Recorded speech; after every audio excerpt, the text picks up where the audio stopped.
Welcome to Decision Driving. Take decisive action. This is Principle 5. Take a moment to read this important legal notice.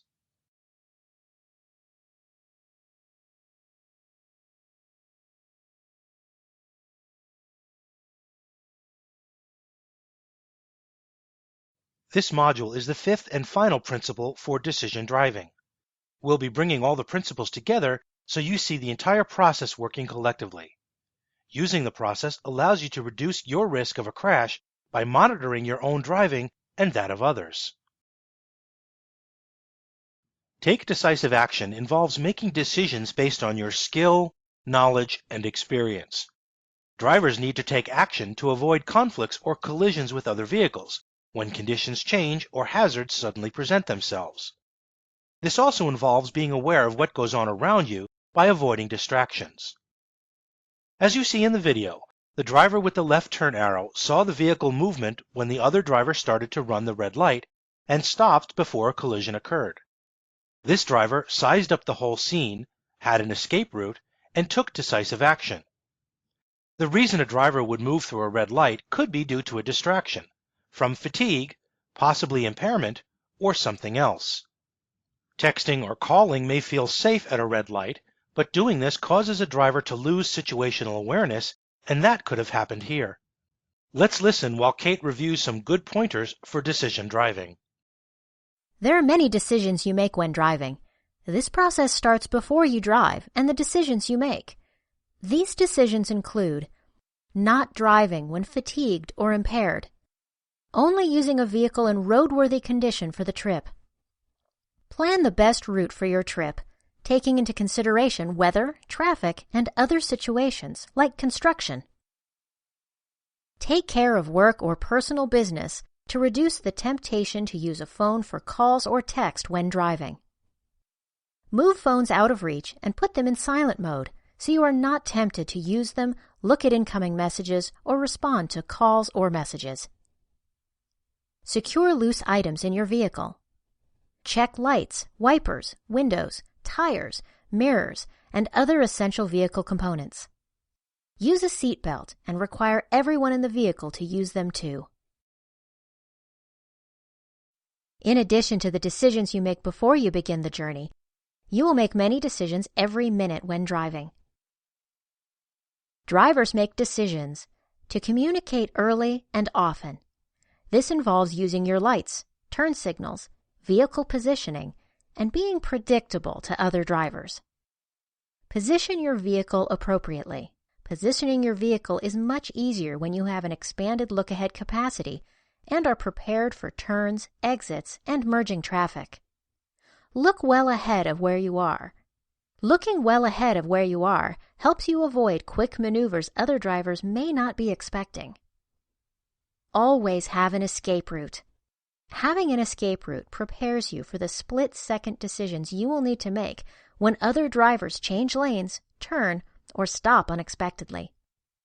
Manage the space around your vehicle.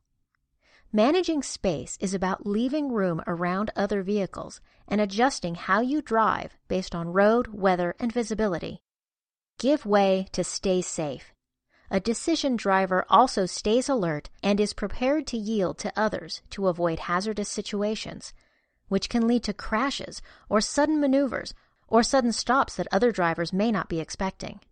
Don't assume other drivers will do the right thing, as we saw in the video clip. Stay alert to the task of driving. You need to react to the unexpected, unusual, or unique driving situations you will encounter.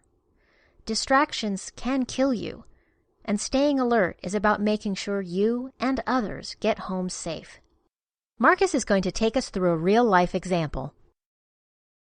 Let's watch and listen to what this driver was thinking as they took decisive action to avoid being hit by a cyclist. The driver will demonstrate the commentary drive process to describe what she was seeing and thinking. You would typically hear a conversation like this when doing a commentary drive with a driver trainer in the vehicle. Driving through a downtown area, I scanned the side streets and parked cars for signs of movement. I saw the light turn green ahead of me at the intersection and felt comfortable it would still be green when I got there. I slowed from my regular speed as I approached the intersection because the view was somewhat obstructed and there were vehicles that might make a sudden movement. I'm watching the bike rider to my right as I approach the intersection and keep glancing at the truck turning left. Scanning to the sides as I approach the intersection, I noticed the bike rider start to move towards me. The bike was moving as a reaction to the pickup truck that did not appear to slow to make a right turn on the red light. Because I was passing the cyclist, I slowed to a stop when I thought the cyclist might hit my vehicle. As the bike moved back to the right side of the road, I increased my speed and returned to normal driving. Whew! Using decision driving and having an escape route paid off this time.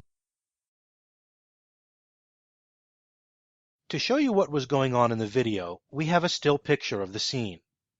The cyclist moved to the left when they saw that the pickup truck was not slowing. The truck did stop, but the cyclist already moved left and continued through the light to avoid being hit in case the pickup truck driver did not stop. Having good look ahead, being aware of the entire scene, using light brake pressure to signal to the driver behind that our vehicle was slowing down, and having an escape route helped avoid a conflict. Multiple people made several decisions, but the result was everyone involved went on their way without incident.